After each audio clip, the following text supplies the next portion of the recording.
ini saya berkelana jauh ke negeri orang atau ke pelosok-pelosok Nusantara. Kali ini saya coba berkeliling kota yang dekat dengan ibu kota, yaitu Bekasi. Berdempetan dengan ibu kota, kota ini menjadi salah satu kota satelit yang sangat ramai. Selain menjadi tempat tinggal kaum urban, Bekasi juga menjadi sentra industri di Jawa Barat. Nah, kira-kira keunikan apa saja yang kita akan temukan di kota ini? Kalau gitu, ikuti perjalanan saya pemirsa. Let's go!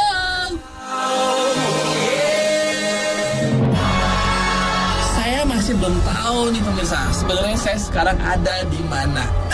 Para kru sengaja meninggalkan saya di tempat aneh ini. Mana sih gue ya? Oi! Mas Toto! Saya sebel nih. Hei!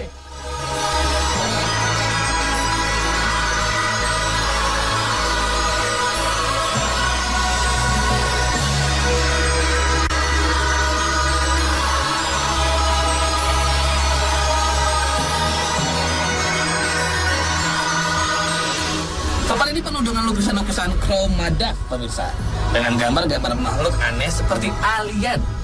Dan pemirsa tahu nggak sih apa itu Chroma-Daft? Jadi Chroma-Daft adalah lukisan yang dibuat dengan warna-warna khusus yang jika dilihat dengan kacamata khusus atau kacamata 3 dimensi bisa menimbulkan efek hologram. Dengan memakai kacamata seperti yang saya pakai ini, lukisan-lukisan ini bisa terlihat timbul atau yang sering kita sebut dengan lukisan 3 dimensi.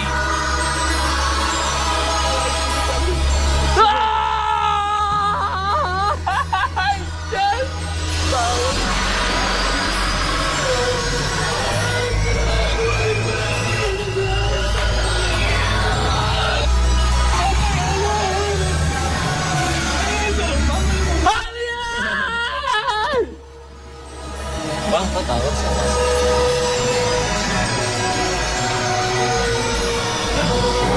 Saya orang. Kok takut? Bukan alien? Bukan alien. Tuh, saya aja nampak. Siapa Presiden Indonesia? Susilo Bambang Yudhoyono. Nama saya siapa? Siapa ya? Oh, berarti kamu alien? Bukan alien. Saya manusia. Makanya bisa pegangan. Iya, dia manusia. Baunya sih manusia. Dengan siapa, Mas? Mas Imung? Iya. Saya Robi, Mas Imung. Ini sebenarnya di mana saya, Mas Imung? Ini kita wahana Alien on Earth. Kita berada di wahana Alien on Earth. Kenapa tempat ini diadakan di sini di Indonesia? Untuk apa sebenarnya tempat ini? Ini untuk menceritakan pada masyarakat kalau misalnya alien itu benar-benar pernah datang ke bumi kita. Keberadaan alien di muka bumi memang masih menjadi kontroversi sejak ratusan tahun, pemirsa. Beberapa ilmuwan seperti Albert Einstein juga dikabarkan mempercayai adanya alien ini. Dan pemirsa, ruangan tempat saya berada adalah sebuah visualisasi tentang pertempuran melawan alien yang kabarnya terjadi di kota Surabaya dan Los Angeles, Amerika. Pertempuran bernama The Battle of Los Angeles ini terjadi pada 24 sampai 25 Februari 1942. Ketika itu, militer Amerika sedang bersiaga menangkap sebuah benda misterius dari radar mereka. Dan pada tanggal 24 Februari 1942 malam, peringatan bahaya pun dikeluarkan. Tetapi langsung dicabut beberapa jam setelah tidak ada bahaya apapun yang mengancam. Dan besoknya nih, tanggal 25 Februari 1942 dini hari, benda misterius lain mulai muncul dan semakin terlihat jelas. Sebuah objek terbang raksasa dikelilingi beberapa objek lebih kecil memenuhi langit Los Angeles. Militer Amerika Serikat menembaki objek tersebut. Namun tidak satupun peluru mereka yang dapat menghancurkan objek asing yang berterbangan ini. Keesokan harinya, halaman depan seluruh surat kabar di Amerika memberitakan tentang insiden ini. Hal ini menimbulkan ketegangan di kalangan militer Amerika Serikat. Para jenderal yang melihat langsung kejadian ini pun percaya bahwa pesawat tersebut berasal dari luar planet bumi. Sementara pejabat militer lain mengatakan kalau Jepang menyerang mereka lagi. Anehnya nih, setelah Jepang menyerah di akhir Perang Dunia Kedua, mereka mengaku tidak pernah mengirim pasukan apapun untuk menyerang Los Angeles pada tanggal 24 sampai 25 Februari 1942. Lantas, Benarkah ini pesawat makhluk asing? Pertempuran misterius tidak pernah terjadi di Surabaya, Indonesia, pemirsa. Berdasarkan catatan Raden Jacob Satun yang pernah menjadi ketua Lembaga Penerbangan dan Antariksa Nasional menyebutkan bahwa pada tahun 1964 terjadi pertempuran misterius di Surabaya. Beberapa orang kabarnya menyaksikan piring terbang lalu lalang di angkasa. Ini apa Mas Imong? Ini artefak roket. Istanbul roket. Iya, ini ditemukan di Istanbul, Turki. Ini buktinya. Ini artefak tuh ditemukan jauh ribuan tahun sebelum roket sendiri ditemukan. Oh, jadi ini maksudnya adalah artefak ini berumur sekitar 2.500 tahun. Iya. Tapi anehnya bentuknya seperti roket. Iya benar banget. Yang di tengah itu badan manusia. Iya. Itu menggambarkan manusia lagi megang kendali. Jadi yang membuat ini adalah orang zaman dulu. Iya, nenek moyang kita 2.500 tahun yang lalu. Oh, itu lama banget. Lama banget. Ini berarti ini adalah sebuah kayak gambaran visual dia melihat sebuah roket yang sudah yang pernah terbang, terus dia ukir-ukir di batu gitu. Iya. Tapi zaman 2.500 tahun yang lalu kan belum ada roket. Nah, makanya itu siapa yang ngajarin dia? Ada ratusan bahkan mungkin ribuan artefak yang dipercaya menjadi bukti keberadaan alien di bumi ini. Untuk memudahkan para pengunjung, wahana ini menyediakan beberapa tiruan artefak. Dan menariknya pemirsa, ternyata bukti-bukti tersebut ada di Indonesia. Misalnya nih, arsitektur bangunan Candi Sukuh yang terletak di desa Berjo, Jawa Tengah ini. Sekilas tampak mirip ya dengan Chichen Itza. Ini merupakan piramida suku Maya yang terletak di Meksiko. Bentuknya sama-sama menyerupai trapesium dengan anak-anak tangga yang dibentuk dari dasar bangunan hingga puncaknya. Padahal ya pemirsa, kedua candi ini berada beribu-ribu kilometer jauhnya. Misterius bukan? Ada yang percaya pemirsa, alienlah yang mengirimkan informasi yang sama untuk membangun candi ini.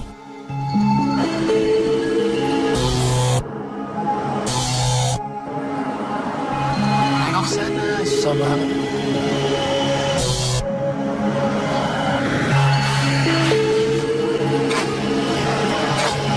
Thank you ya, udah diumpilin. Nah, pemirsa, tadi kita sudah melihat bukti-bukti tentang keberadaan alien, UFO, dan semua ini kita hanya menyampaikan saja kepada Anda semua. Terserah Anda percaya atau tidak, tapi yang jelas ini tadi kita bukan berada di luar negeri, tapi kita ada di Bekasi. Perjalanan kita di Bekasi belum berakhir, kita akan cari-cari lagi yang lebih unik lagi, yang gak kalah uniknya. Dan kita bakal tetap pokoknya ngebidik yang unik-unik. Alright, hanya di On The Spot. Tetap ikutin ya. Let's go!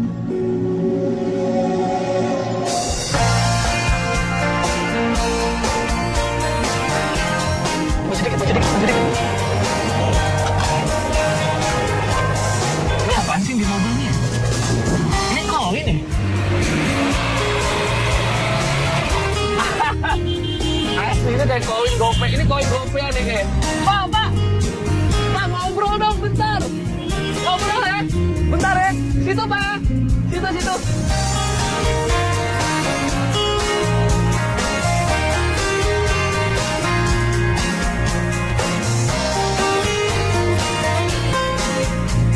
Halo Pak. Halo.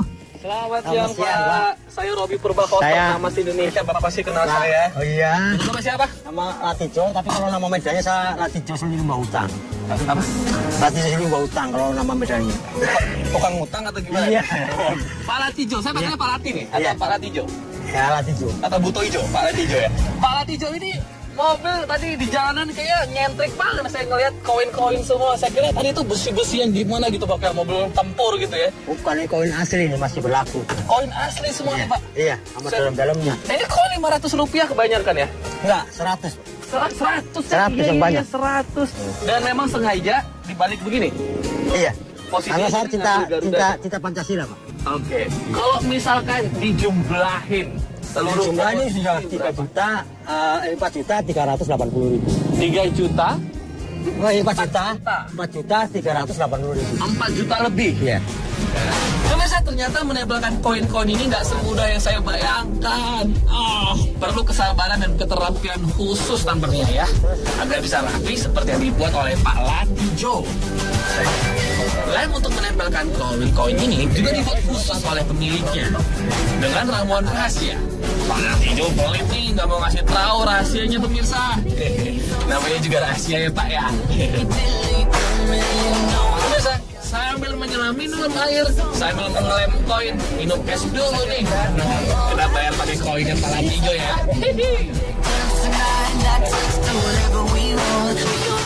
Pemirsa lihat nih, alhamdulillah selesai tugas kita Pak. Pas dulu.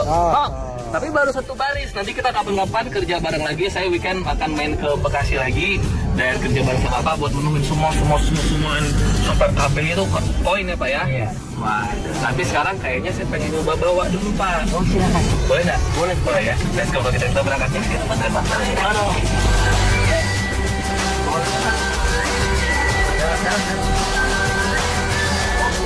Oke Pak, kunci mobil sudah di dalam. Oh masih itu. Silakan. Bapak di belakang aja ya. Iya. Pak, Udah setelan saya. jadi saya bawanya gini. Yang bisa naik ini cuma yang orang 3 cm kotor. Jadi kaki setangan saya gini, gasnya gini. Hah? Bapak, coba Bapak kesini dulu. Sini, nggak bisa jadi dipundurin lagi. Enggak, udah polong tuh. Cuma sengaja setelan saya doang. Jadi macam mana saya bawanya ini? Yang dia nggak bisa bawa, pas walaupun di samping oleh di belakang, maksudnya saya yang bawa. Oh gitu. Jadi saya nggak bisa bawa. Nggak bisa. Pelit kali orang ini. Udah, saya di situ ya Pak. Penjaga. Ini kan. Maaf kiri. Siap. Pemirsa, saya karena memang ini joknya tidak bisa dipundurin lagi dan jadi bapaknya doang yang bisa bawa. Kalau pengen ikut kita jalan-jalan naik mobil yang umurnya sudah berapa ini Pak? 20 lebih ya Pak? 34 tahun. Naik mobil umur 34 tahun dengan hiasan sekitar 4,5 juta lebih. Ikutin saya. Ayo kita di mobil. Oke.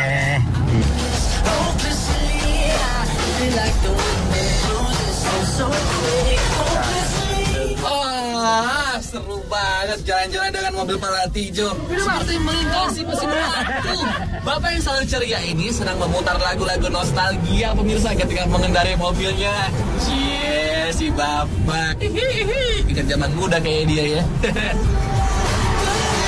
Pak, itu kayak tempat makan. Kita makan siang dulu deh.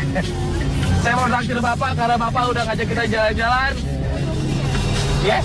Dan yang pasti pemirsa, kalau pesan dari Pak Latijo tadi ya Pak ya, kita tuh kalau memang kreatif harus kita gali ke kreativitas kita. Kalau memang kita punya barang harus kita sayang barang kita. Kita rawat. Harus kita rawat ya Pak ya, karena benda mati juga punya feeling, punya perasaan ya Pak ya. Dan yang jelas segala sesuatu yang bisa bikin umur kita panjang dan bikin kita bahagia, kita lakukan dari sekarang. Ya nggak Pak? Iya. Kebahagiaan kunci awet muda. Kebahagiaan adalah kunci awet muda.